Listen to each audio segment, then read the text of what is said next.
on House Bill 417. And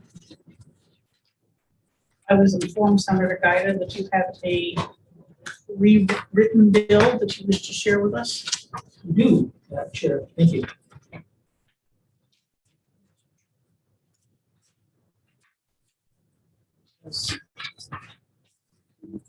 Pass over a couple moments.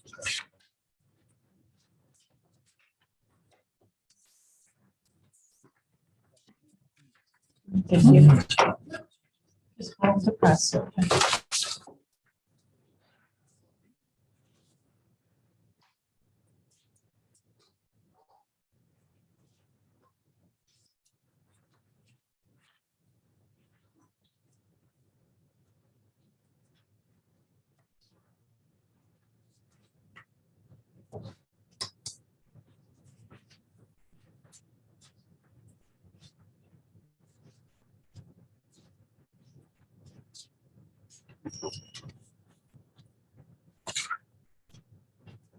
So, care to explain this to us? Sure. Salient points. I consider this arguably one of the most important bills this session, because we're dealing with the checks and balances over authority between different branches of the state government, executive and of course legislative. This is a bill that was drafted over the weekend, or an amendment that was drafted over the weekend. Represents the work of the Senate in consonance with the governor's office. It is similar in some respects and not similar in others. That's the reason we're here is I think it's imperative that we arrive at some agreement. We cannot continue to operate with no strictures whatsoever on the executive branch in the state of emergency. Correct. That's the House position as well. So I can go through the segments, or you can read it yourself, whichever is your preference. So it's totally rewritten the bill, correct? Yes. Did you hit the high, Senator Guy, hit the high points? Sure. Yeah, the high point. All right, so the governor has the power to declare a state of emergency, okay? It lasts for 30 days. As soon as practicable, right? The governor has to notify the speaker and the Senate president of the impending issuance. Whether he knows he's gonna do it, he's gotta let them know. And he has to provide a description of the emergency orders, okay? We also can declare state of emergency. Current resolution of the House and Senate has to specify nature of the emergency, political subdivisions, geographic areas subject to it, conditions that brought it about, and duration of the emergency if it's less than 30 days. It shall terminate automatically 30 days unless it's renewed under the same procedure set forth above. So the governor would notify the House and Senate leadership. And then it says, I can continue to renew it as many times as necessary to protect the safety and welfare of the inhabitants. If he finds that it's no longer justified, the governor issues an executive order terminating it. The legislature can terminate it or any emergency order issued thereunder by concurrent resolution adopted by a majority vote of each chamber. Power to review the state of emergency and to renew a declaration shall terminate once such a resolution is adopted. Doesn't preclude him from declaring a new state of emergency for a different problem. A member of the House or the Senate or legislative officers or staff can be essentially prevented from coming to conference to do business, considering whether or not to terminate an emergency order. So, if some reason that people can't travel, we're exempt from that to come down to discuss the emergency order termination. It says that no federal, private, or other non-state gifts, grants, or funds essentially over $100,000 shall be accepted until it's approved by the fiscal committee. The governor shall submit an item to the chairperson, and if the fiscal committee does not approve within 5 business days, the governor may accept and expend the funds without further action by the fiscal committee. Okay, so that says that if the fiscal committee has been notified and doesn't care to act on it, the governor can do as he sees fit. That would be my understanding of this, yes. It doesn't accept or reject it, essentially says it doesn't act on it. Right. Conclusively. notwithstanding other provisions, circumstances requiring expedited action for the immediate health, safety, and welfare of the citizens of New Hampshire, the governor has sole authority to accept and expend funds thereunder.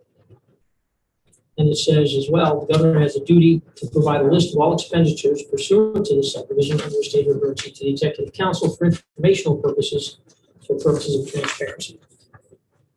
That's the basic bill we're starting from. I don't imagine we necessarily wind up. Well, Representative Roy? in my mind, it doesn't really change what we already have. Except for it gives them 7 more days.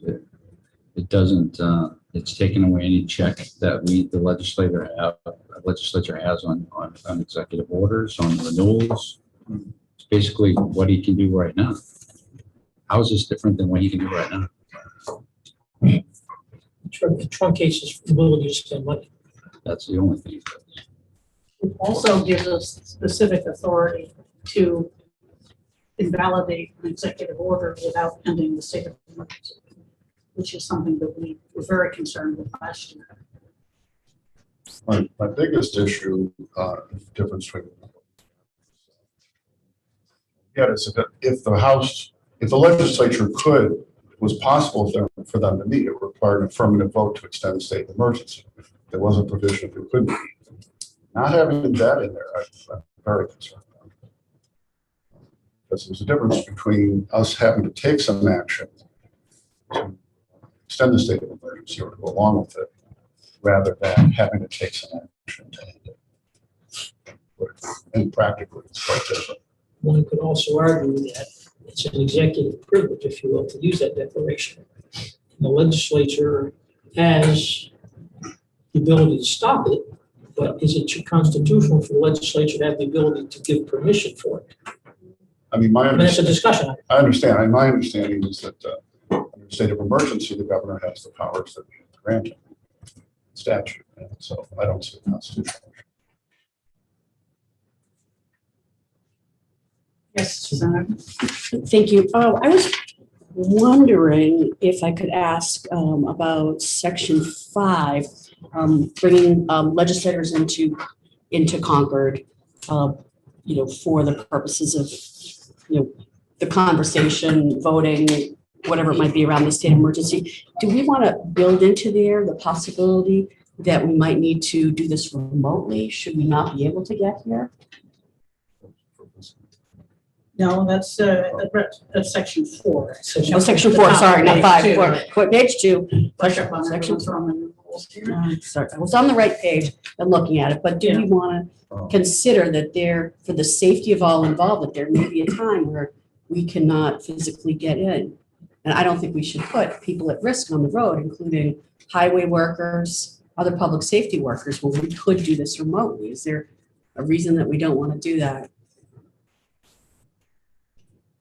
Do we have to be physically present to manage this? Is the question. So far, I think that's another issue. Representative Roy? Well, starting with that section in general, the intent of the section was not, because this is already in the Constitution, that we can't be arrested or held to bail on our way to Concord. This already exists. So this just copies what's in the Constitution.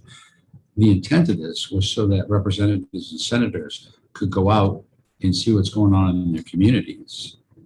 If there's a restriction where you can't travel, everyone has to stay home, how can we represent the people if we can't even go out and visit and see what's going on if there's an issue? That was the intent to put this in there. So if everyone's locked in their home, including the people's representatives, how can we, so this section was put in there with the specific intent that we would be exempt for the purposes of being able to go out and meet with and see what's going on with our constituents. What this does is just copy what's already in the Constitution that says we can't be arrested or held to bail on our way to session. Thank you. I'm not sure that would cover going out into the community or whatever, because it says business of the legislature, which to me is the business of the House on voting on legislation. I'm not sure. Correct. Under this version that was just passed out, not the version we passed. The version we passed said that we would be exempt from lockdowns for the purposes of being able to go out into the community and see what's going on with our constituents. this new bill, just copy what's already in the Constitution. I mean, it can be side by side. Well, that doesn't even apply anymore because this is new. What? Does the side by side even apply now with this new? Well, if you want to see what was in the House version, the handiest way to do so. And it says on page 4, members of the legislature shall be exempt from any emergency orders that would infringe upon their ability to travel or otherwise conduct their business as representatives of the people, which is significantly different than like the language in the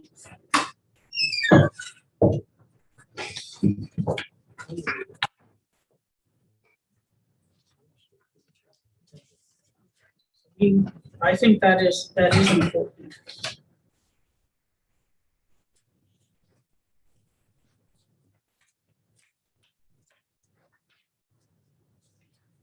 Just have a question here, and it deals with conduct their business as representatives of the people. Would that include coming to Concord? Does that going to not allow the governor to close the State House and the Legislative Office Building? I would say so, yes. Okay, I Or just. at least to close it to the legislature. It's possibly could say members of the public may not enter, but not the legislators. But if the purpose of this section is for members of the legislature to conduct their business as representatives of the people, shouldn't the people have the right to see what they're doing? So it would Yes. negate any order that the governor would give for closing the State House or the Legislative Office Building, that you could close down every single thing in this state, but the one thing that would stay open would be the legislature. And we would continue to do whatever business that we needed to do while we were here. Thank you, Madam Chair. Just a quick question as to whether the governor can stop the legislature from meeting, or is it the legislature itself that stops itself from meeting? I believe the legislature has to stop itself. Correct. So I don't think And any that's- governor's order could affect the legislature. It's a separate branch. I don't think anything in the new language, that the legislature should meet somewhere other than the State House if they wanted to. Or remotely. if they Or choose. remote. Or remote. It's much easier to read remotely with the Senate because There's a only- remote meeting with 400 people is chaos. Yeah, you guys would be able to. The experience in a smaller venue, Hillsborough County delegation last year Yes. was not good. I think that this provision, I think really needs to be fleshed out more. Fast. Madam Chair. Yes. Let's see if we can flesh it out a little bit. What are the issues that anyone sees with exempting legislators and senators from being able to conduct business in their communities? Well, what you have is a two-tiered system. You will have members of the public say, like what we went through last year, where the governor said, look, we want you to stay at home, but we're exempting the legislators. They can go out and do whatever they want to do. I think that would cause an issue with the people. You say going out and conducting business. Well, what are you talking about when you're talking about conducting business? Are you talking about meeting your constituents? How are you going to meet your constituents if you're in lockdown? What are you looking for? That's what I'm trying to figure out.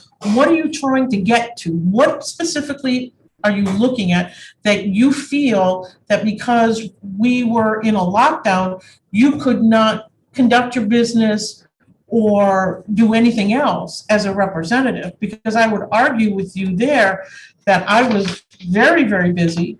People were calling me. We were Skyping, FaceTiming. I mean, we use technology to stay in contact with our constituents. So I don't see why we even need this. Well, a couple things. First of all, don't focus on COVID-19 because this is prospective. This is contemplating future emergencies. So what I envision, and I hope the rest of the folks in the committee did as well, is if there's a lockdown, all right, you have to stay inside for whatever reason. If people don't have technology, can't reach you, the phones are down, there's an issue in town that they need you to come see so you can relay it to the rest of the legislature at a store, at a business, at the local government. If the legislature and the representatives of the people can't go out and see what's going on, which is our job, it's not a two-tiered system. They elected us to represent them to see these things. It's not like we're saying legislators can go to McDonald's, you can't. We're out there to be able to report back to the president of the legislature and the governor what we're seeing and represent them. So I see a huge difference between.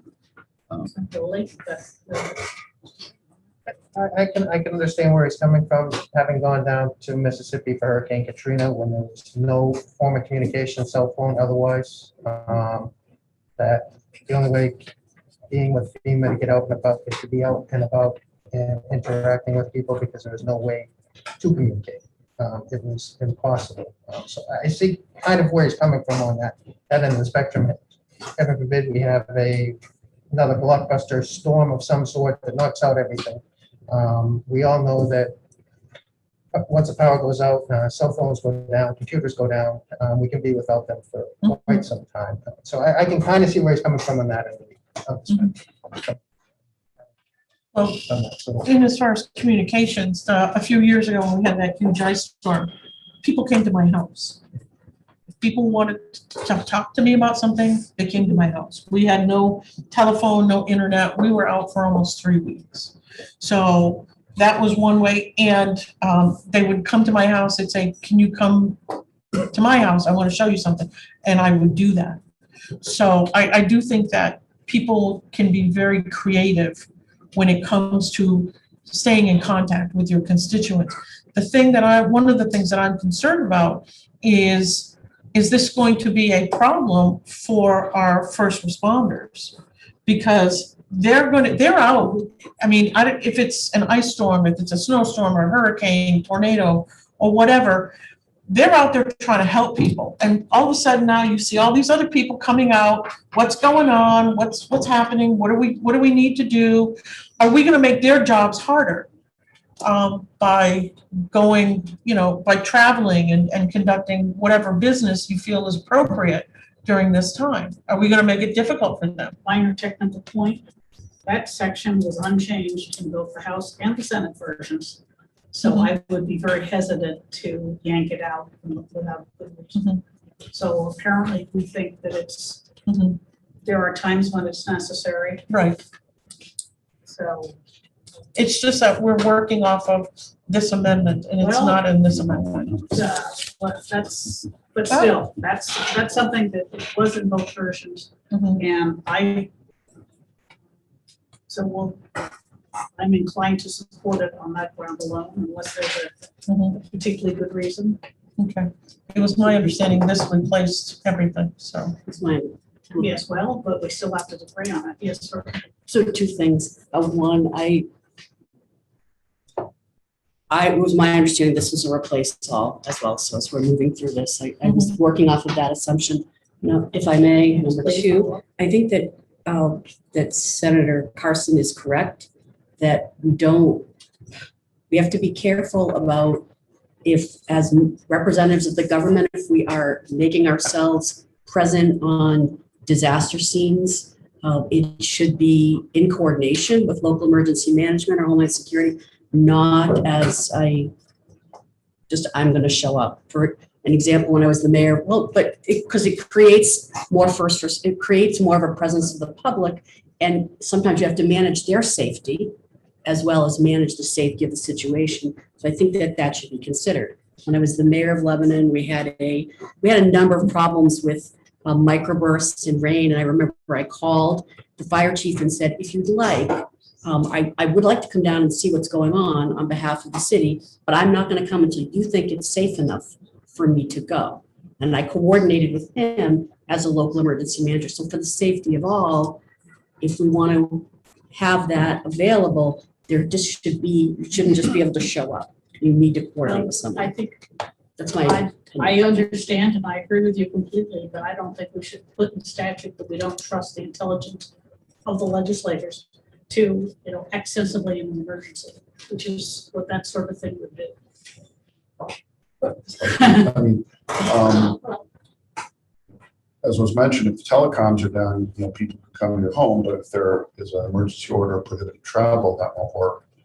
But even without that, we might be better off with, a large but limited number of legislators going out to see people or see what's going on, rather than having a potentially larger number of people trying to get to legislators' homes in that situation. So,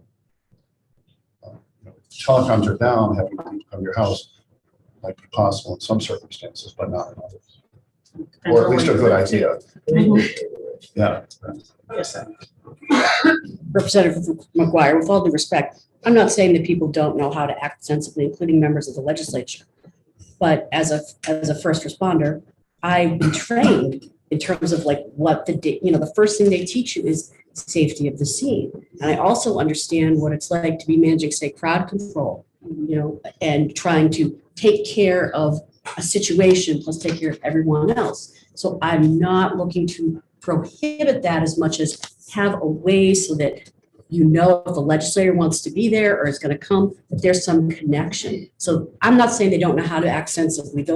Respectfully, those are your words. I'm just trying to take it from my point of training that I want that to be given consideration in this conversation. I'm disinclined to put that much level of detail into a statute. It feels more that like- addresses to emergencies that we don't know what kind of an emergency it is. I mean, if it's an ice storm, you're gonna want people to be very careful about traveling because it's dangerous. Yeah. If it's something like COVID, not necessarily, you just want to control gathering too. And the coming to your house depends on where your house is. Thank you, Madam Chair. I don't think, because I also have first responder training, and I agree with you, you don't want chaos at any scene. Having said that, I don't think this exempts legislators from having to obey lawful orders of people who are in charge of the scene. This just says that an emergency order that locks down doesn't lock down the legislator. So if I, as a legislator, show up at a fire and the fire chief says, "Hey, you're in the way, you need to go," and I say, "I'm a state legislature, I can stay," I can be arrested. This just says that I'm not locked in by the governor's emergency order. This doesn't say I'm exempted from all the rest of the rules that apply in laws, that at a scene, a fire chief or a police chief gives you a lawful order, you disobey it, you're subject to arrest just like any other citizen. All I'm trying to do with this piece is to say I don't have to stay in my house. I can go up and see what's going on to help my constituents so I can report back to the House. So I don't think this creates quite this, because I understand what you're saying. The 30, 40 legislators show up, you might as well have the press there and everything. But I think that, I don't think that this does that. I think it just lets you out of your house. It doesn't exempt you from the rest of the laws. Okay, thank you. Does that make sense? Or? So, if I may, Madam Chair, you are proposing that we include that language that was, that is different in this amendment, but it was Right. included in both members of the House. And I think that since the arrested or held to bail part is in the Constitution, we don't need to repeat it. Madam Chair, for Yes. a question. Just for my edification, why are we automatically assuming that we're now operating from this amendment? We haven't adopted this amendment. We're still dealing with the bill, correct? That was passed.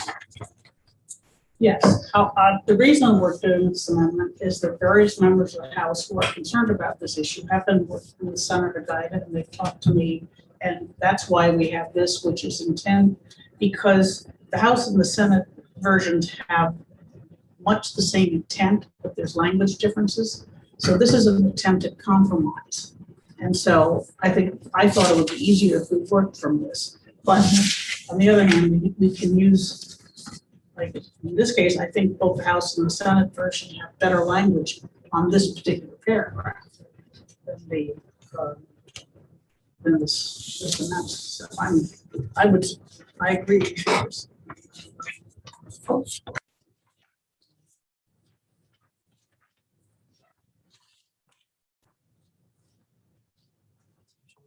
Roman 4 for differences sheet. Yeah, the Senate version, it's only a high school year. We don't.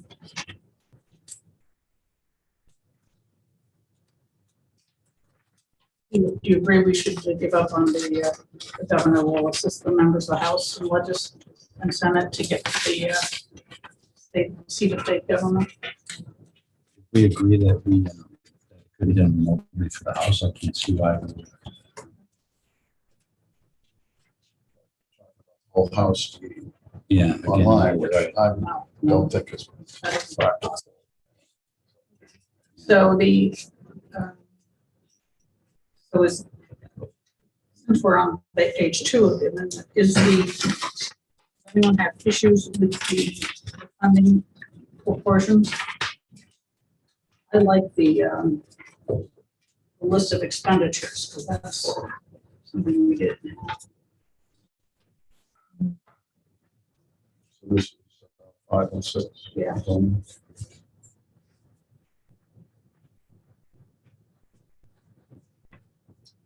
No, I think that's good. And everything under this, just to make sure we're clear, is when he hands this list of expenditures over to the governor, to the council, that's 91A and that's available for the public, correct? Yes, absolutely. One other question, and that is fiscal being smaller, meeting remote might be practical. We have to do anything to actually permit that to happen. The governor could do an emergency order, I suppose, allowing it. But if not, could they meet remotely without? I would saying so. think it might be sensible to enable. The whole house, I don't think We that don't would know work. what kind of but disaster. fiscal- Doing exciting things coming All out. right, so Yeah. that makes sense. Is that something that could be covered under House rules though? Well, isn't that a joint? Fiscal is joint. Joint, okay. That's right. The other Sorry. thing is that fiscal meets year round, Mhm. so And the governor couldn't authorize it because it's a separate grant, so we'd have to put it in here. I think just Put enable in statute. appropriate may be.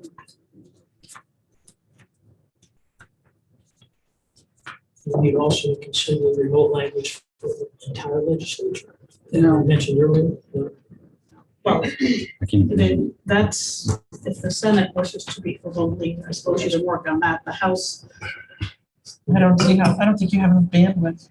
Not just bandwidth, it's just trying to organize the procedures. I don't think it would work well. I've had smaller meetings, and you spend all your time saying, oh, where's the mute button? Would somebody mute themselves? Yeah.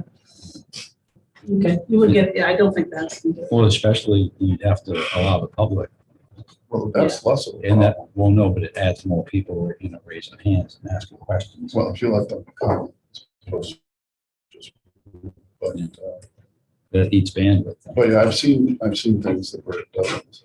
The numbers go up, it pretty quickly becomes, basically. Mhm. Because one thing is people can't, if there's other people talking, somebody who isn't currently speaking, to say something, get recognized, it doesn't work, and the others raise hands. That- I have seen it, I've never seen it work, and evidence of it. Yeah, fiscal is small enough, if they decide they want to, we should authorize them. As long as they comply with 91A.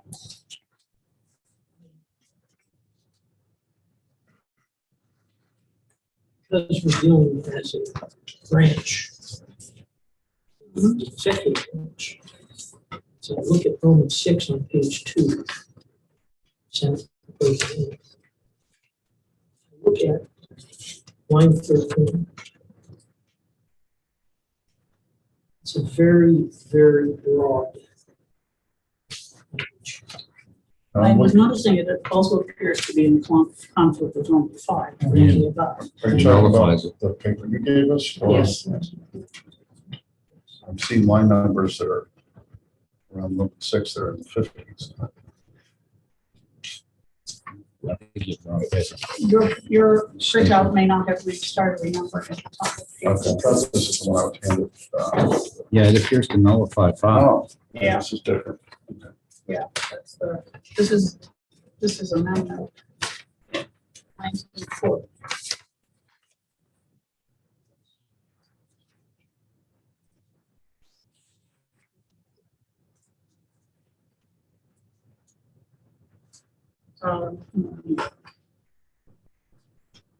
I agree with you, that is, Expedited action does to me not necessarily carry the same sense as emergency.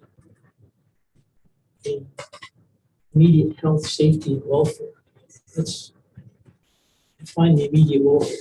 yes. Oh, I was actually, Senator Guy, continue, because I think we're on the same ladder, So I working from think the it same might be place. prudent for us to put tighter language in defining emergency action. Or in other words, I think that piece needs work. And I agree. I agree, because I think it makes part 5, Roman 5, basically. it sort of waters it down. Completely. Potentially, depending on, if you assume the governor is going to be reasonable, that's fine, but we're not guaranteed that always. Yes, that's always an issue. Although I can see the necessity for some form of it. Right. Something comes up in this, you've got 24 hours to. We're supposed to go out 5 days. Right. We need to massage that, I think. Well, I think one thing is that there's got to be notification right there that the fiscal and the executive council notified within 24 hours. Sure. And they can decide to do something. Fiscal can meet remote. Yeah. We physically, or maybe hybrid. We're stuck in bridges out. Type thing.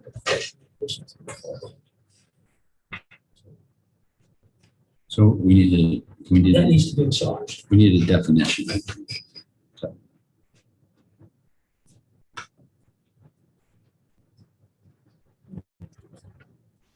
I think that simply a notification within 24 hours should allow either group to act promptly enough. The expenditure, of the Yeah. expenditure under 6. What 24 hours? So the, I guess I'm a little bit lost there, Representative Clark, help me out. If it's something that requires expedited action for immediate health and safety. Right. All right, that sounds to me like something that needs to be happening right now. I mean, I think when Dean Canaan said, my plane's leaving China. Do you want me to? Can you buy some more PPE to fill it up? Okay, that would be short notice. But that's the sort of thing that I think that should be notified after the agreement. You at least notify everybody. Would we want potentially the concurrence of the president? I'm thinking, No, I'm just. No, throwing this out. that sort of thing has words the authority. right. But I think just some sort of notification within a reasonable amount of time to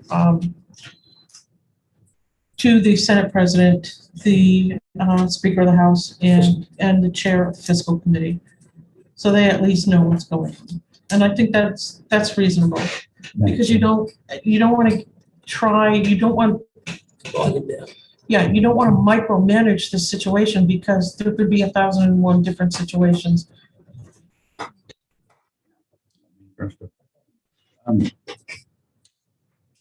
I agree with what you just said. My only concern is notification is great, but what is it? I mean, how is it a check?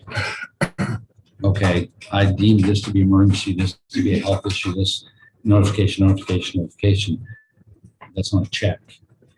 How would we turn it into? Please. You're letting the legislative body know what the governor, whoever the governor is doing. That is the check. And then once the Senate president, the Speaker of the House, they know what's going on. If they choose an alternative action, they have the ability to do that. Right now, they don't have the ability to do that. They would find out pretty much when everybody else would find out. Here, if you would say within 24 hours, you've got to notify the Senate president, the Speaker of the House, the chair of the fiscal committee, what you're doing, that's the check. Because then it becomes more transparent. Right now, there really isn't a lot of transparency. And they can, in fact. Yep. Call a session and cancel if necessary. Okay, that's what I think that's the check. Councilman Gollner? I guess my question goes to if under this provision, the governor spends the money, say it was on a Saturday or a Sunday for a plane over, bringing PPE back for that purpose. How does the House and the Senate rescind that appropriation? Because that's in there allowing them to do that. I think what we really want is what we have is the transparency on how the appropriations are. And I don't think the 24-hour notice is necessary because right below we say within 30 days, all expenditures have to be reported to the council. So I don't know why notifying the Senate president, the Speaker of the House within 24 hours, when I don't think they could stop that from happening, would be any different than what we can do with 30-day notification. So I think we're have the check right below it on 30-day notification. Councilman Electus? A couple of thoughts on that. One is if fiscal or whoever else really disapproved of what was going on, at least they have earlier notification and could take action to prevent any further similar expenditures. It's not perfect, but there is the problem that you could have legitimate issues where something needs to be done right now. But if they've got notification 24 hours, they could say, well, we're going to get together and void that emergency order that you did under or something else, and there'd be some discussion going on. So if you had somebody that the legislature is going with the road, they could intervene earlier. So I think that's a value. The other question on the notification, should the executive council be on the list? It's notified in 24 hours. Because they're involved in contracts and where money goes. So. I originally thought they should be. I don't have a problem. I'm concerned with the notwithstanding any of the provisions of law. Yeah. I would like to limit that to under a declared state of emergency. That's just too sweeping of an opening. And I agree, there's so many scenarios where you could have to expend funds. I mean, a bridge collapse. We're not He's gotta saying fix it you right can't, away. we're saying you gotta Yeah. notify. Right. But we're not going to give the ability, not in the state of emergency, to use these Right, that powers. kind of does. So notwithstanding that, I'm not comfortable with that. Okay. And under a declared state of emergency, under a circumstance like this, so it's two separate. clauses there. You could scratch the under circumstances. Under a declared state of emergency, which requires expedited. No, I think I want those that there because even in an emergency, usually there's enough, a little bit more time than 24 hours to accept or spend a lot of money. I just remember years ago when Governor Lynch was governor, and I think Bob, you were in the House as well, with the floods in Allston. And the governor had declared a state of emergency, but we had a special session. If you remember, he brought the legislature in to expend money to provide relief. So it does happen. I mean, there is a procedure. I'm just really concerned about micromanaging this process that, while we think we're trying to create a balance, we're really not. And we're tying the hand of the governor, whoever the governor will be, to act accordingly in a time of a state of emergency. And I think the governor needs to have some flexibility in order to deal with the different types of problems that we could face. And I just think we just need to be really careful about tying the hands. I don't think we're tying hands with this. We're just limiting to a declared state of emergency. Because he's got to notify ahead of time. We as fiscal have 5 days to get back to him, otherwise he's got the authority anyway. Right. So this is a pretty good, I would say, belt suspenders, it's a hand and glove.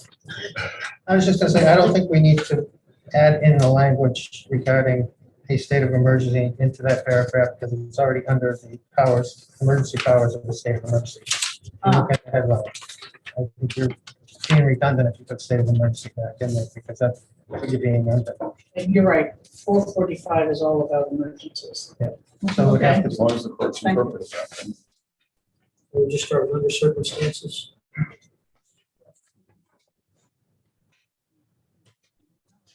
Thank you, that's a good thing.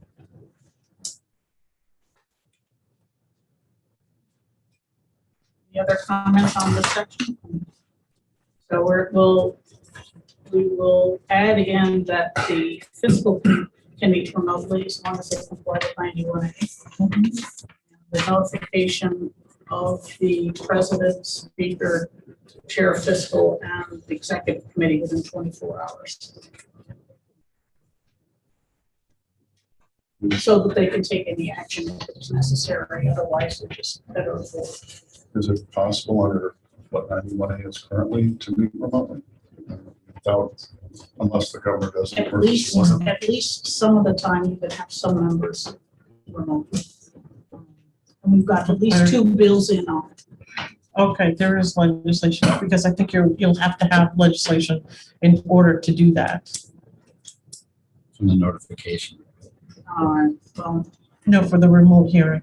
I mean, don't you have to notify the public so many days in advance? Well, that all will get spelled out in a piece of legislation. Can we put it in here in case that legislation doesn't? I'm not sure I would want to, because what happens if that changes? And that's the problem, that you need the language first, and then you can add this as a separate section to that bill, but if you put it in here, and if something happens to the legislation, all of a sudden you've got this, and what do you do with it? Okay. Can we just say, if appropriate, fiscal committee may meet remotely, period, and let them worry about it? I don't know. We haven't, That kind of indicates 91A doesn't deal with remote meetings, and you could argue that they'll drop all requirements for 91A type of requirements. I don't know. don't go over it.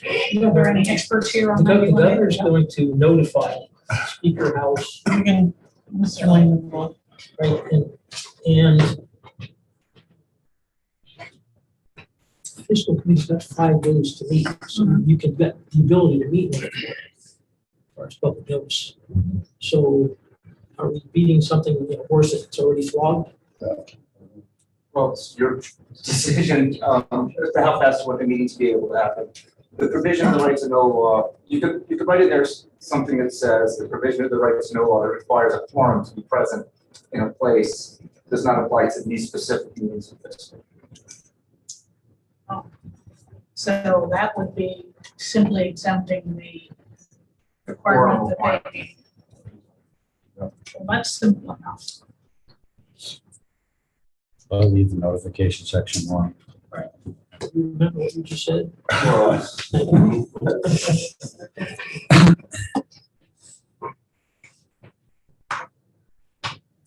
That's why we're here today. This is a physical performance report.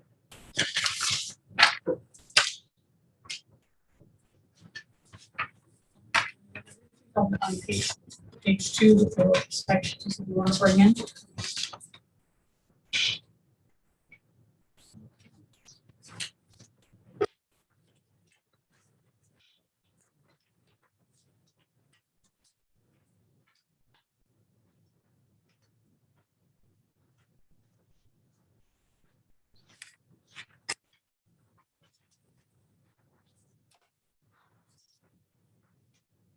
Is there a way, I mean, I keep going back to this, on page 4, this, members of the legislature shall be exempt from emergency orders that would infringe upon their ability to travel and conduct their business as representatives of the people. Because I want to make sure that it's very clear that it's, you know, they could own a business, I'm just going to use the word a bar. And that's how they meet constituents, by opening their business and people come to the bar and they get to talk to them. That's counter to what you really want to do. Is there a way that we could strengthen that? And do we need to have to travel? Can it just be, would infringe upon their ability to conduct their business as representatives of the people?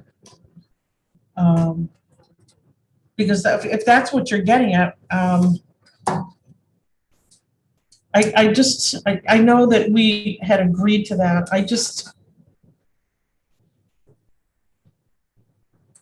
I understand that you want to stay in contact with your constituents. I think that that's important. But I don't want to set us above an emergency order. An emergency order is for everyone, and it's for everyone's health, safety, and welfare. And I would submit, Sharon, that I have many constituents that would expect me to visit their town, to visit their homeowners, so the situation, bridge had collapsed. Not in any way to interfere, certainly subject to Right. fire chief, ambulance, whatever the case may be. Yeah. And so my perspective is that's almost an expectation. They would like to see me out helping engage myself in the process of solving the problem. From a legislative perspective, not from an operational.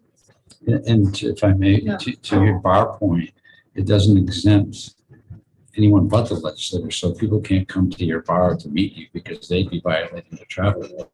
It would be incumbent upon the legislator to go see whoever needs to be seen. Doesn't exempt anyone else. Want to make sure The that other thing is that we're this clear on past this. year, we had the emergency order that said everyone stay home except essential workers. I mean, we could have just declared legislators essential workers, Well, why don't we do that? because who knows what the language of the next emergency order would be. But in this case, and it was, we had a 2-tier system, you know, essential workers and everybody else. Correct. So this would simply say that legislators are by definition essential workers if a future governor chooses to oppose a similar executive order. Or even one that covers everything. I'd be okay I with, understand your point. I'd be okay with taking out the travel or otherwise. You know, that would infringe on their ability to conduct their business as representatives of the people. Sounds strong enough to me, but I'm not sure that Representative Roy would agree. Well, if we take the travel out, then in the telephone systems are down. Then obviously, in order to conduct your business, you have to. Right, it could be redundant. If that would be a That's better. fine. Okay. Yeah, Okay, okay. we'll take out those 3 words, travel or otherwise. And leave in the ability to conduct their business.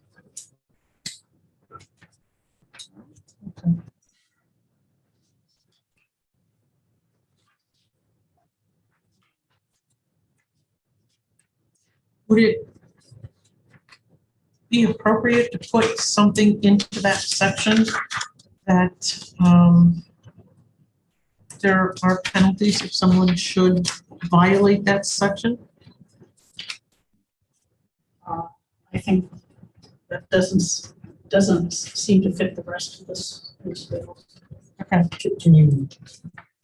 Well, give an they example? could be subject to, I don't know, go to the, complaints can be made to the Legislative Ethics Committee, or they could be subject to censure. Well, you're talking about You're legislative. always Yeah. subject to censure or complaints to the ethics committee. Okay, I don't know if that needed to be spelled out. I'm just really concerned about people taking in, legislators abusing this statute. The other deterrent is some legislator does it, that it can be made public. Constituents aren't terribly happy. I mean, really, the end thing that limits what, that disciplines legislators as voters, yeah. Can we say that proviso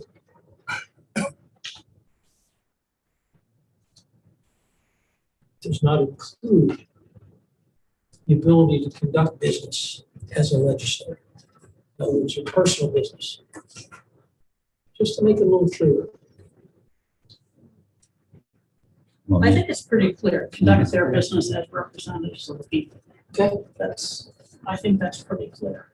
if I could, Madam Chair, I'm trying not to get frustrated, but the point of this legislation in this very meeting is to discuss and rein in a future governor's ability to do things without checking with the legislature.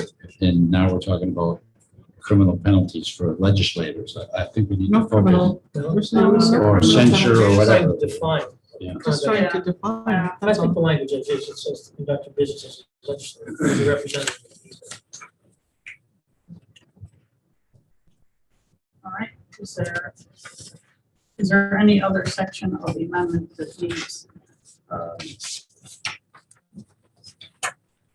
When I met the governor last week, he was concerned that the language of one version, I'm not sure which version, seemed to imply that if the legislature met and did not take up a state of emergency, that it would be canceled by inaction. I don't think that's the case in There's this emergency. either. I'll tell you, so that we automatically. Otherwise, Or otherwise.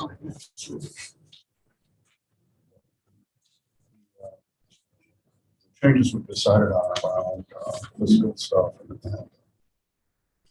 and business. Fine. Another change was upping the requirement that we had to approve emergency orders if we need. And I'm not entirely happy with that, but I understand the argument for it to go something. Emergency order to go into effect quickly. So, okay, I want that. And we can't stop. We can't We stop can't it, stop. correct. But allowing the state of emergency to be extended without the affirmative approval of the legislature, I think that's the whole foundation of the whole thing. Yeah.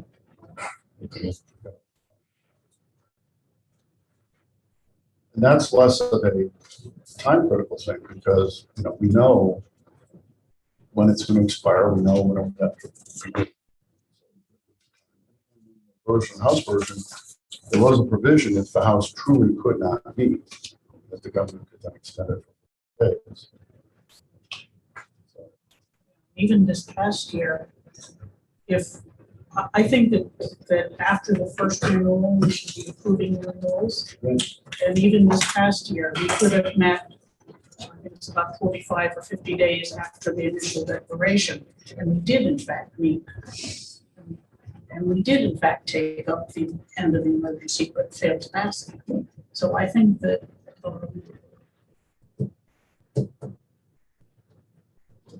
we should have an affirmative vote to continue it beyond the long shot of that. What do you think? I'm open to that suggestion. The question is,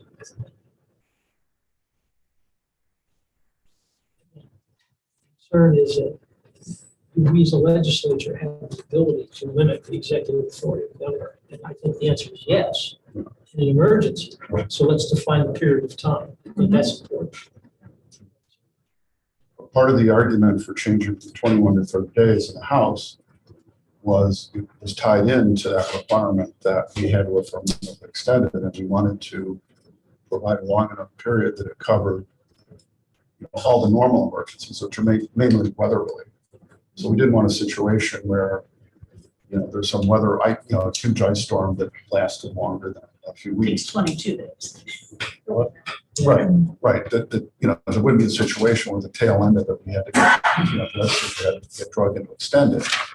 Looking back at emergencies, pretty much all the state of emergencies other than COVID we're trying to think of other things that could be a longer state of emergency. I mean, you know, if Seabrook would love to something, but short of that, this wouldn't go into effect. But the concern is if you have a government that, rightly or wrongly, decides to have a really long-term state of emergency, the legislature's got to be a check, and it's very different having a requirement that we have to vote to approve the extension than to stop it, right? And one's much more powerful.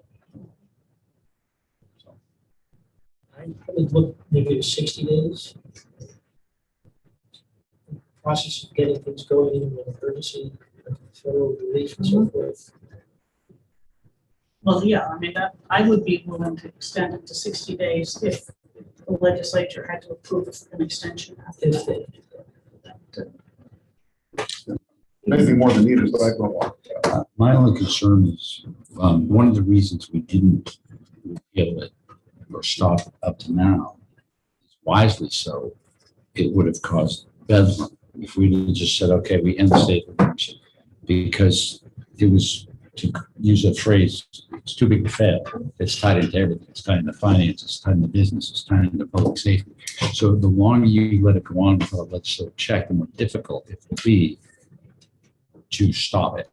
So is 60 days too much, or is it just right? I But mean, remember, you can't spend over $100,000. So I think more in terms of the physicality of getting relief, or basically bridge structures and things like that. Right? Well, we're doing 30 days.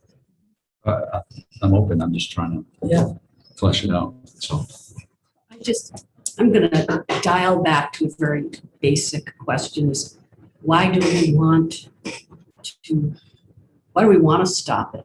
Why do we want to say this? Why does the legislature want to manage a state of emergency at a level where they're saying, we're going to stop this, or we're going to continue this?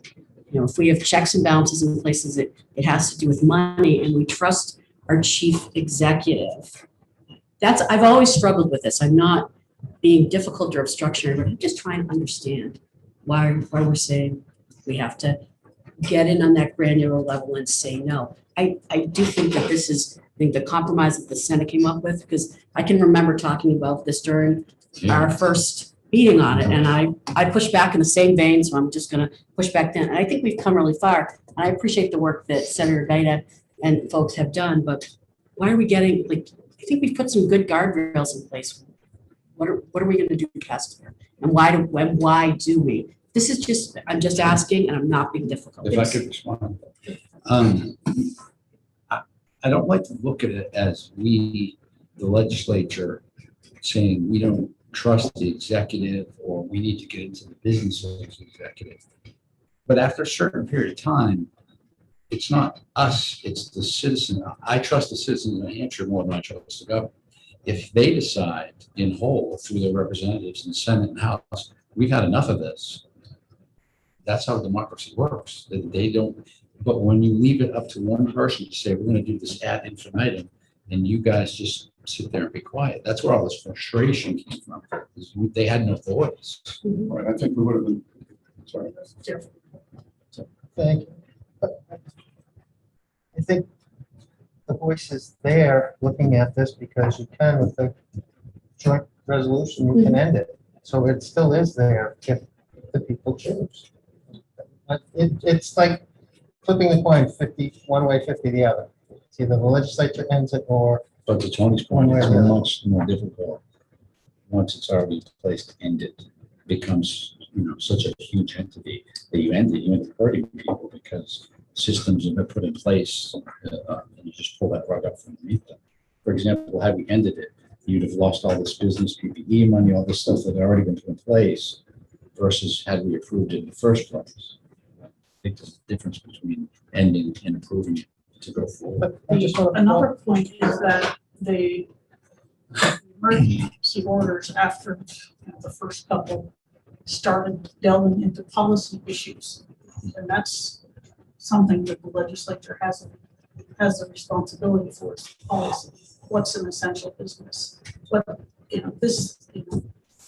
of the licensing things, we when we reviewed the executive orders, we decided to incorporate some of them into statute, and we approved them. And there were others that we said, well, we don't really think this was that good an idea, but then we won't let it happen again.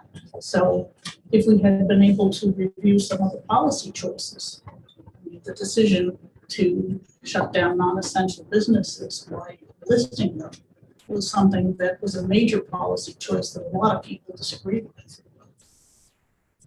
And I will say that's probably one of the main reasons why I agreed with your version at the legislature meeting, because of if we're gonna come into okay the emergency orders, which I think we should have a say in when it deals with policy, then we can at the same time deal with the extension of the state of emergency. And that was one of the reasons why that his position versus the other, because of the emergency orders and it being put on policy, which is this body's job with policy issues. So if we're coming out to approve them for extensions, we should be at the same time working on the emergency order. What about 45?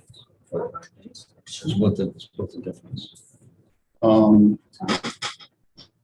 So a couple things. One is I felt that because we weren't in a position to approve the extension, that the legislature was advocating its responsibility to people. And I got that, I was contacted by a number of constituents and other people that weren't happy with what's going on. And I think at least some of them would have been happier if at least the legislature got together and said, yes, we need to continue this.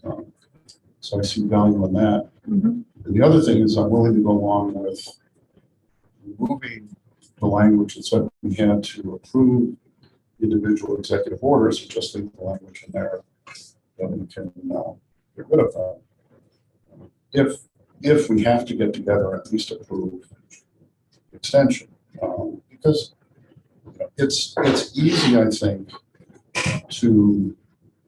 for the legislature to stand back and just not get involved, and I think that's what happened.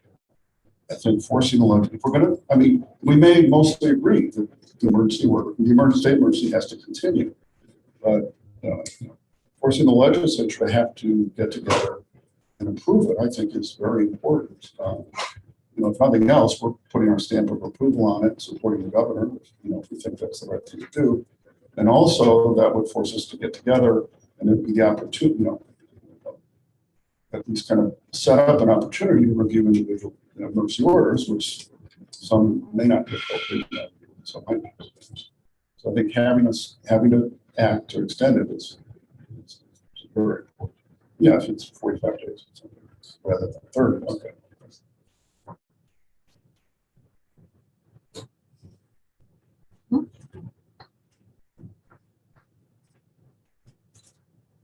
So let's pull this last discussion into the.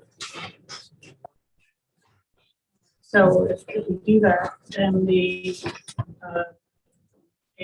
one, we make it 45 days instead of 30. And on line 19, where it says, unless it is renewed by the same procedures, take away the rest of that 2A. How about the language out of the House, as amended by the House, to with the change to days? That one? There's that. As amended by the House. There we go. Yes, that would be, shall terminate 45 days after its declaration unless it is renewed by a majority vote of each chamber of the legislature prior to termination. In the event the legislature is unable to convene, the state of emergency and the emergency order shall automatically extend in 14-day increments or until the legislature can convene to vote on the renewal, whichever comes first. And the governor has the power at any time to end it. Absolutely. There's no question about that.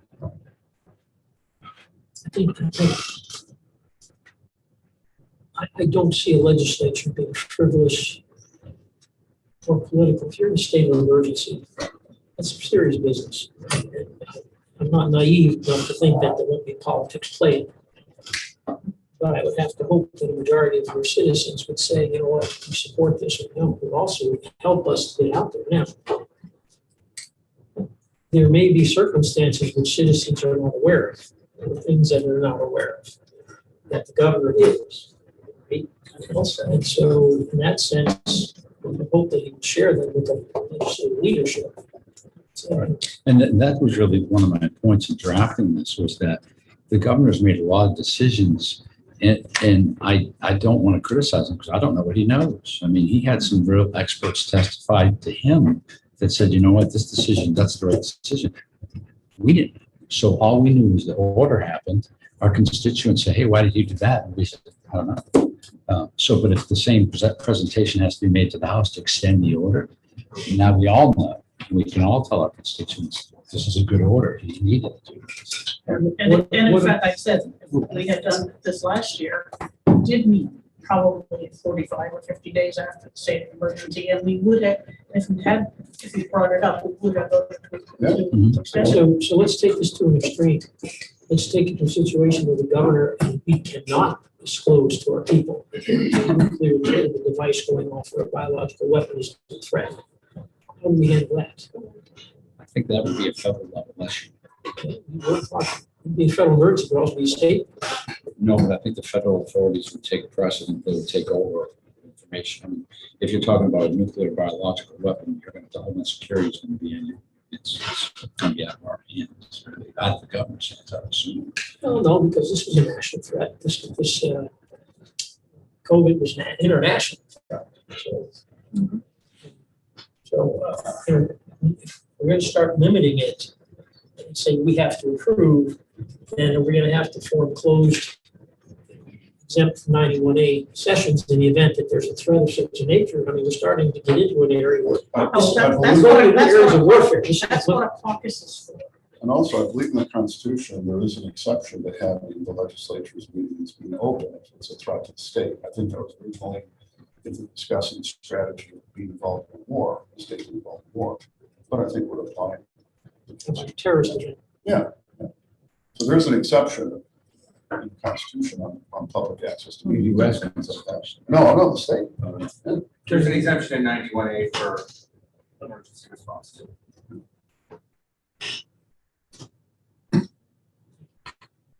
So we don't need to add it. It's already there, we don't need to reiterate it. Yeah, I started. Any other, Security councils. When do we have to be out of here, Ms. Farley? We do not have a meeting in this month. Okay. No, All right, excellent. Well, That's under let- personnel. let us wrap up Others this. do that. Yeah. Yeah. All right, well, let me go. I think we've sort of agreed on the intent and where we'd be working. So working from this draft amendment, we would agree with the first paragraph.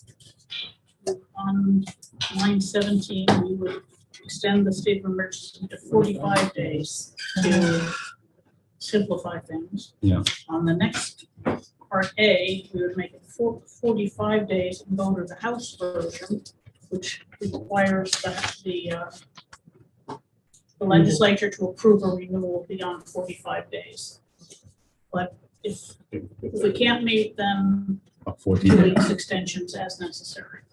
And as far as the emergency orders go, we agree that we can terminate them individually, Oh, yes, but we do not get involved in them as they're issued. that's, we're getting there. Okay. That's on line 24. It's currently in the language. We can terminate any emergency order. In fact, we would change that. We don't terminate a state of emergency. May terminate any emergency order by concurrent resolution. And Well, still state of emergency though, right? We just terminated individual words. right, we approve the state of the continuation of state of emergency, and we may terminate the emergency order. We can't Individual. terminate, but we can't terminate the state of emergency itself except for by not voting to extend. No, Not for Okay, yeah, you're right, we should be able to do it But that's either in way. there. Yeah, Okay. I As it think, is today. I think we need to make it very clear that it should be an up or down motion, that we shouldn't be able to table these things. If this is about Yeah, if- public, Yes. Yeah, we no need to problem. make sure that there is a majority vote and it's not to table. agreed. No Shouldn't problem. happen. About the table is basically about the number of things, but. It defined that a vote to table needs an extension. You can't put your rules in statute. Each body has the authority Yeah. to make its own rules, and the Yeah, next House and Senate won't be bound, can't be bound by statutes that you guys create. And actually, I can see some rules of the House would need to, one is, for a resolution around emergency orders, to drop the two-thirds requirement to suspend the rules to introduce it late. But That's, So that's our- that's, our that's the house rules. Right. But we don't need to put that in. Should there be quorum language in? Now, let's, we talked about meeting, so the normal issues. well, no, but does the senator mean present and voting Yes. versus? In other words, if so many people don't show up, should it be just a majority of the members present and voting? Yes. I just raised one concern. For those of you that haven't met, my name is James Scully. I'm Governor's Legal Counsel. And then they look at it, graduate. I won't hold that against you. I think one of the concerns with the language as presented is it allows one chamber essentially to terminate the state of emergency. If one chamber were to table it, the other were to vote to terminate, then the state of emergency, or vote to not renew it, the state of emergency would then be over. And so that runs contrary to two chambers. Well, Is that- there, you can't guarantee that both chambers will agree. What happens if one chamber votes to continue and one votes to terminate? Continue. The motion has to be determined. Yeah, We can put that in the statute. If I could. Yes, letting the governor create a state of emergency, remain in a state of emergency is an extraordinary situation. Grants him extraordinary powers. The legislature is to some extent stepping aside and letting him run things, which in a real emergency might be necessary. But the question is, if we have a real, my view is if we have a real emergency that needs to continue, you're going to have, I think, both bodies agree to that. And if they don't both agree to it, then, should those extraordinary powers be granted? I think not. because it does away with the whole effect of having to put it in the first place. Right. And there's a lot of dynamics to the legislature having to approve it, and one is, as has been mentioned, the governor is going to, probably need to provide the legislature more information for a number of reasons. And there might also be, some amount of negotiating about what happens in future emergency orders and other things, which I think is a useful interaction. And we're talking about it giving them basically free rein for 45 days. Sana?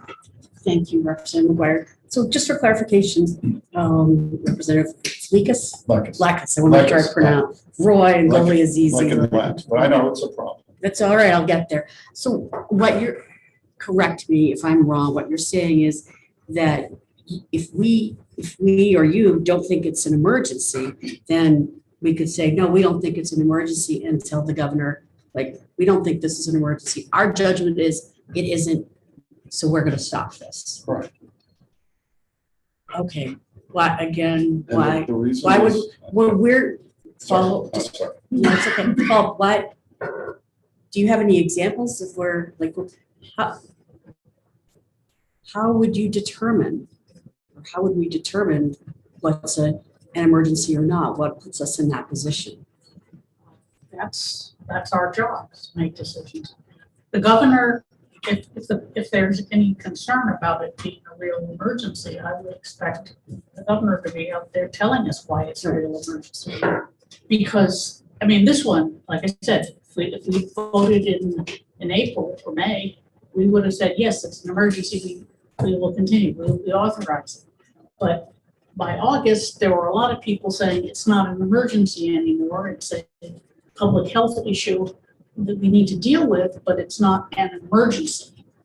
And so at that point, you've got a difference of opinion on whether it should be continued. But it wasn't at the beginning. It was sort of yeah. Raises another concern. If there's a federal requirement for there to be a declared state of emergency, do we have a different or separate type of state of emergency that enables the receipt of funding? I think that needs to be a federal state of emergency, which we had. You guys gotta be careful. Yeah, it is. You gotta be very, very careful. I'm, I understand why we want to do this, but I mean, it's a delicate balance here. And, I see where there's some micromanaging that maybe we shouldn't be doing. We've got to trust whoever the governor is that they're doing the right thing. And granted, there should be some things that we can do on the other side, but we shouldn't be tying the hands of the governor. He's going to get information much faster than the legislature is going to get. And if he has to declare a state of emergency or start issuing emergency orders, the governor, whoever he or she is going to be, should be able to do that. We should be able to chime in also. And really, for me, the question is, how does the legislature chime in? We don't want to impede whatever the governor is doing, because just as we are all elected officials, the governor is an elected official also. And the governor is going to have to answer to the people for the things that he or she does or does not do. But should we be standing in the way? And I think with a lot of New Hampshire citizens, there's a lot of frustration over how long COVID went, that maybe it went on too long. And I would agree that, in August of last year, we're like, yeah, hey, why are we still doing this? And that's because the governor had information that we were going to get that second wind. And we started to hear about that second wind that was coming. And it came.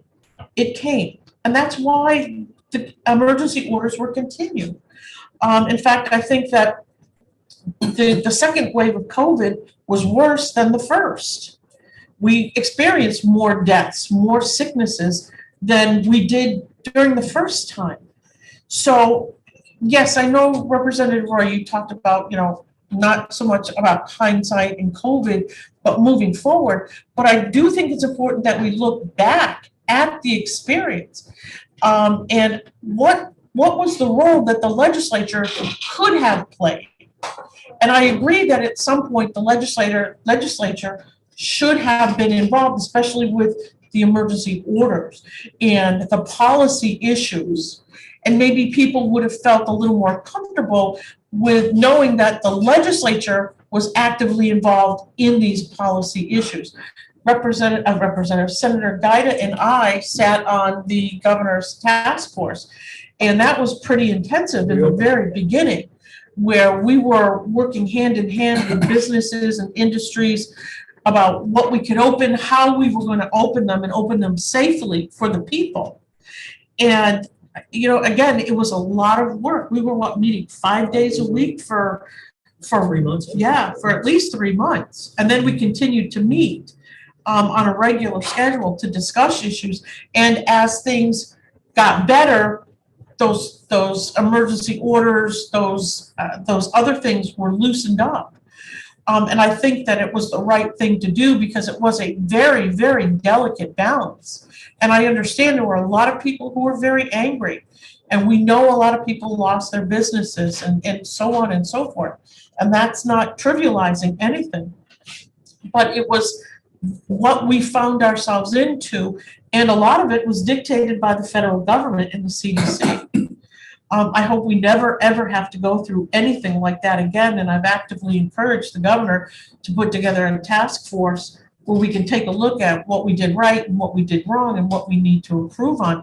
And I see this as part of that, is what really is the legislature's role when we have states of emergency and we need to issue executive orders. But how deeply do you want to micromanage this? How hard do you want to tie the governor's hands? And that's what I'm struggling with. Okay, so I understand the micromanagement and they need to respond quickly. And that's why I think the change to House bill to remove the requirement that we have to approve individual emergency orders is reasonable. Because that lets the governor respond in a timely manner. Having to approve the extension of the emergency, state of emergency, especially after 45 days, that's not, I don't see that as micromanagement, because that's, we see that coming ahead. The governor will have time to get information to us. We can consider that. And so that's more of a, I would see kind of a longer term policy thing. It's not limiting immediate responses. The other thing is, let's say in August, the legislature decided to end the state of emergency, even in face of the governor's recommendation to do that. If it did look like there was a surge actually coming, I don't see there's any reason why you couldn't at that point sometime later. And then as far as the issue of getting the federal money, I've seen arguments on both sides saying we could have got it without a state of emergency because the federal one. But regardless of that, the governor could, if that's the case, the governor could let the legislature know and say, okay, we need the state of emergency for this reason. But I'm going to limit, remove most of the emergency orders that maybe aren't necessary, continue the state of emergency, but with dramatically less restrictions, largely, or maybe not entirely, but largely so we can get that money. There's nothing to prevent that from happening. Discussion, the legislature would have to govern. So I think it leaves him with a lot of flexibility and gives us some flexibility to the extent we limit what he does. I don't see anything in here that would limit the legislature from calling a special session to discuss any sort of policy emergency orders that any governor would institute. And I think that's a strong tool that the legislature does have to keep a check on the governor and whatever policy changes the governor makes, either to say, yes, we agree, or no, we disagree. So I don't think we need to put that in there in the bill, but for discussion purposes, we're already able to do something. I mean, last year, while we were in lockdown and it was March and it was April, and I know I was sitting there going, okay, what are we going to do now? The legislature could have been called in at any point in time, and we could have met. We could have met and we could have discussed the policy changes. The appropriate committee chairs could have gotten together. But the governor still would have had to sign it. Right. So But then again, that's holding the governor accountable. Because if the governor said, I don't like this and I'm not going to sign it, the people are going to hold you responsible for that, aren't they? they are, but in the 2 years until the next election, we've lost businesses, we've lost all kinds of things, which is why he gets 45 days on this proposal, unrestricted to do what he needs to do. If it's longer than 45 days, he still gets to. We just have to extend the emergency. We're not micromanaging. We're not saying you can't do this, you can't do that. If he doesn't order we don't like, we can rescind the order.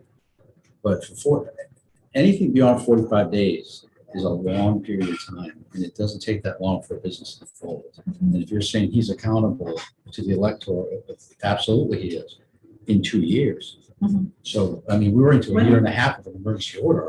When we started talking about this, we heard that there were almost no emergencies, states of emergency that were extended.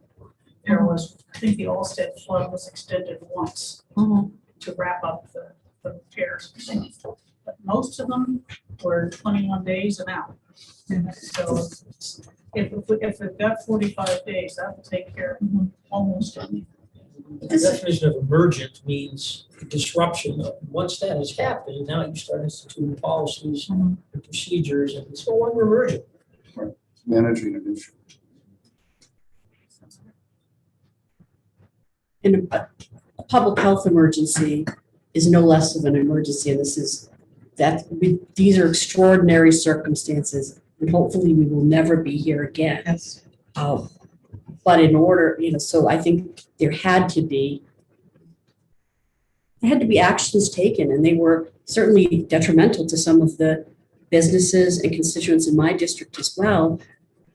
But the conversation was about the greater good. You couldn't see this emergency like a tornado or a flood, but this is exactly what we've been preparing for in the state of New Hampshire since after Hurricane Katrina and 9/11. So it's no less of an emergency. It's just so extraordinary. So what lessons have we learned that we can maybe not, what lessons have we learned and how should we respond in the future, keeping that in mind? I wonder if we're missing the opportunity to really look at that by, can we do something very, very minimal and at the same time have a commission or a study group that really looks at the impacts all around to make it sees, do we need to have something larger put in place? That's what this bill is intended to be, is the fairly minimal changes. We have another bill that we retained in UDNA that we're looking at. Because this is an outline and it addresses what we saw were the biggest issues, namely that it could be continued forever and ever and ever, which we thought was a concern. And there's also the point that some of the emergency orders hinged on policy and should have been rated and approved. And so we wanted to be able to, even if the state of emergency continued, we wanted to be able to say to the governor, cancel this emergency order, you're doing the policy wrong on this issue. And not telling you what to do, just say, don't do it this way. If I may, and one of the biggest issues that we discussed and that I got from my constituents, what made me draft this is communication. Even on the committee that you were on, you were privy to certain things, and the governor was privy to certain things. But as the legislature as whole, we found out about emergency orders the same way everyone else did in the press. So when my phone rings and says, why does the governor do this? I don't know. I wasn't part of that discussion. I wasn't briefed on that. We didn't know. So there was a distinct lack of communication there, because I want to support the governor. He's my governor. I would want to support his policies, but I can't if I don't know why he did them. So the communication is very important, I think, in this. So where do we go? I'd like to ask a question. I think there is a provision in the Constitution where the governor calls a special session if we are out of session. So that's something that you need to think about as well. What happens if at the end of this 45 days, we're past the June 30th and the governor has to call the special session? What are you going to do then? We have the ability to call one ourselves by sending things to the Secretary of State. We have a number of House members. Legislature and government policy. Okay, I just want to make sure that we I were think that's covered on that. I think we're running out of time. Yeah, So I think we have just a few changes. we have a few changes to make, and we will, so Senator, do you want to get those changes, Senator, or should I? Thank you, Attorney Lehman, has been scripting our comments. Am I okay to say that we can draft that? Okay, we'll have a revised. So when do we want to get together? Should we, would late this afternoon work for all of you, or do we have conflicts? I am in committee's conference until after 4 this afternoon. I'm meeting at 1, I think. Okay. All right, so I've got a 4 to 5. fine, that's sounding like we will need to recess until tomorrow. I have a 9 tomorrow. Tomorrow, the rooms are pretty booked. And it would have to be after, do we have a 24-hour requirement? We could be have a 12-hour notice requirement. 12 hours, okay, so anytime tomorrow would work, if we can get a room. Well, you would be in this room, if we're following our hoped for protocol. And the first meeting tomorrow in this room is at 1:30. So we could meet in the morning. I can't. 11 o'clock. I can't, We can meet before then. 11:30. When, I have a Senator, 9. in the afternoon, and we could, if the first meeting's at 1:30, I could be 1 o'clock, it's fine. Oh. Yeah, 1 o'clock tomorrow. Is that enough time? Will we have enough time? Well, we've got the language. Yeah, it's just I mean, looking at the language. Okay, we agree on most of the principles at least. Okay. 1 o'clock tomorrow. Okay. Thank you. Thank you all. Thank you. Yeah, yes, you're the I'm the first guy. Yeah.